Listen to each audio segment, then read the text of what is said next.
हरे कृष्णा। अध्याय 11 श्लोक नंबर 20।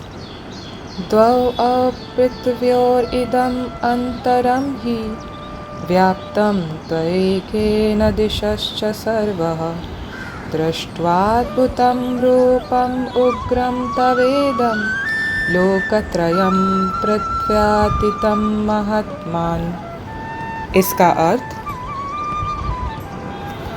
यद्यपि आप एक हैं, किंतु आप आकाश तथा सारे लोकों एवं उनके बीच के समस्त अवकाश में व्याप्त हैं।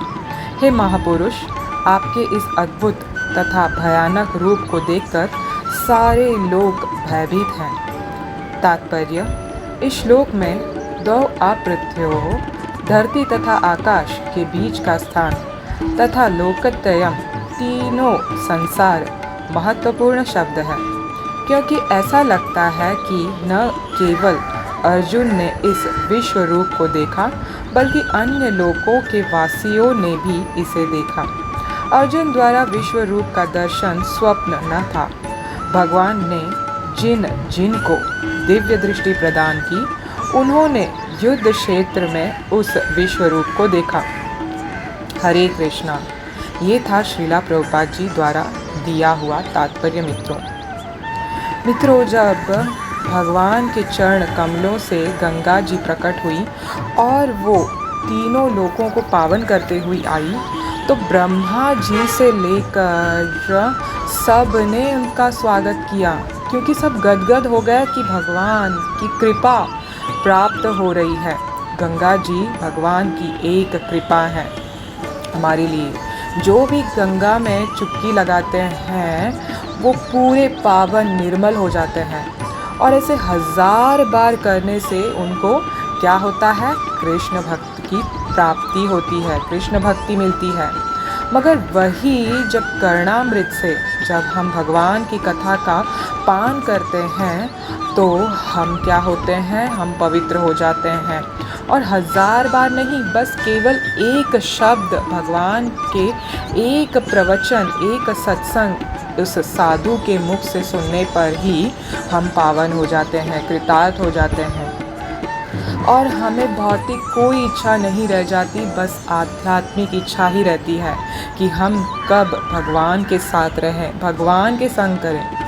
तो उसी तरह यहाँ पे जब अर्जुन भगवान से कहते हैं, तो इससे प्रतीत होता है कि भगवान ने दिव्य दृष्टि सिर्फ अर्जुन को नहीं दी, उन्होंने उन जिन जिन को उसके काबिल हैं उन सबको दिव्य दृष्टि दी। तो जैसे हम दूध इकट्ठा करने के लिए पात्र बनाते हैं, तो कोई गढ़ा मजबूत पात्र बनाते हैं ना, जिसमें दूध बने रहे। अगर वो कागज़ का हो, कपड़े का हो, तो वो टिकेगा नहीं, टिकेगा। उसके लिए कोई ठोस मेटल का वस्तु चाहिए, पात्र चाहिए, है ना। वैसे ही भक्ति हमें तैयार करती है उस दिव्यता को, उस परम पिता परमेश्वर भगवान कृष्ण को देखने के लिए। इसीलिए यहाँ पे अर्जुन बता रहे हैं कि केवल उन्होंने नहीं, ऐसे भी कुछ जीव हैं युद्ध भूमि पे जो सामर्थ्य है भगवान की इस विश्व रूप देखने के लिए, और भगवान ने उनको दिव्य दृष्टि दी। प्लस यही नहीं, वो कह रहे हैं तीनों लोकों के जो लोग हैं, जैसे सप्तऋषि हो गए, महलोक, जनलोक, तपलोक हो गया, इन्होंने भी भगवान का ये अद्भुत और भयानक रूप देखा और वो भयभीत हो गए। यानी ये सच है, ये कोई स्वप्न नहीं है।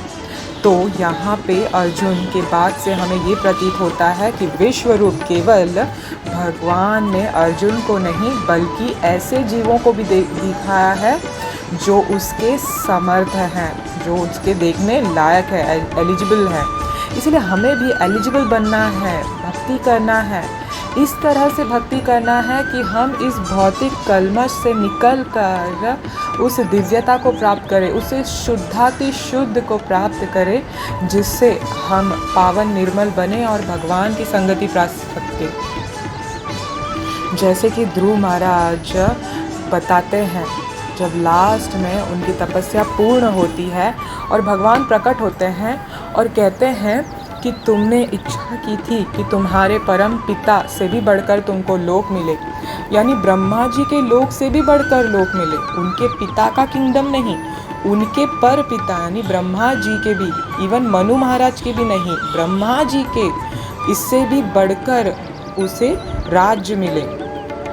तो भगवान ने कहा तुमको जो चाहिए वो मिल जाएगा। मगर ध्रुव महाराज जैसे ही भगवान का दर्शन हुआ, वो तो इतने गदगद हो गए, इतने कृतार्थ हो गए, वो तो कहने लगे भगवान से, स्वामिन कृतार्थम वरम न यासे, मैं संतुष्ट हो गया हूँ आपके दर्शन से, अब मुझे भौतिक कोई चीज़ नहीं चाहिए, मुझे आप मिल गए, बहुत हो गया वही, मैं कृतार्थ हो गया।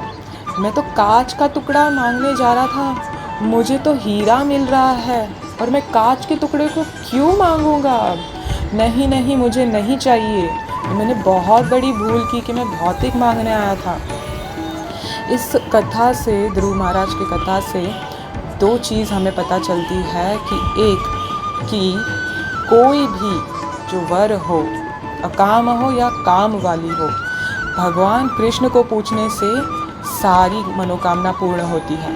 मगर अगर वो काम वासना वाली कोई इच्छा है तो भगवान उसे भी प्रदान करते हैं, मगर क्या करते हैं, उस भक्त के हृदय को शुद्ध करते हैं, अकाम कर देते हैं और अपनी भक्ति भी प्रदान करते हैं।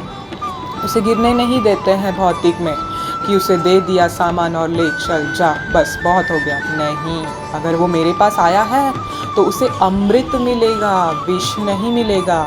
ये भौतिक इच्छा जो है वो तो विष है, अमृत तो भगवान के पास बहुत भरा पड़ा है, अनलिमिटेड है, और हम अमृत छोड़कर विष पूछते रहते हैं। इसलिए भगवान बोलते हैं कि मैं विष नहीं दूंगा, इसे अमृत दूंगा, क्योंकि ये अल्टीमेटली मेरे पास आया है, सुप्रीम पर्सनालिटी के पास आया है। इसीलिए ध्रुव महाराज के कथा से ये पता चलता है कि हमें भगवान विष नहीं देते बल्कि अमृत देते हैं। भगवान कृष्ण की ये सबसे बड़ी क्वालिटी है। और दूसरी चीज़ ये समझ में आती है हमें, जब भगवान देते हैं तो भगवान सबसे बढ़कर दे सकते हैं, बहुत कुछ दे सकते हैं। भगवान ने ध्रुव महाराज को ध्रुव लोक पूरा दे दिया, जो कि ब्रह्मांड में सबसे बड़ा लोक है, ब्रह्मा जी के सत्य लोक से भी बड़ा लोक है, और उसका जो शासन है वो डायरेक्ट वैकुंठ से कनेक्टेड है। उसका भौतिक सृष्टि में होकर भी कोई लेना देना नहीं है। जो सिद्ध पुरुष है, जो भक्तगण है, वो ध्रुव लोक में जाते हैं और वहाँ पे आनंद पाकर फिर प्रलय काल के बाद फिर वो भगवत धाम जाते हैं। मगर प्रलय काल में भी ध्रुव लोक नष्ट नहीं होता, ये याद रखना चाहिए, क्योंकि वो वैकुंठ लोक का शासन चलता है वहाँ पे। इस तरह से भगवान कृष्ण अपने भक्तों का ख्याल रखते हैं और उन्हें हमेशा अपने नेतृत्व में रखते हैं।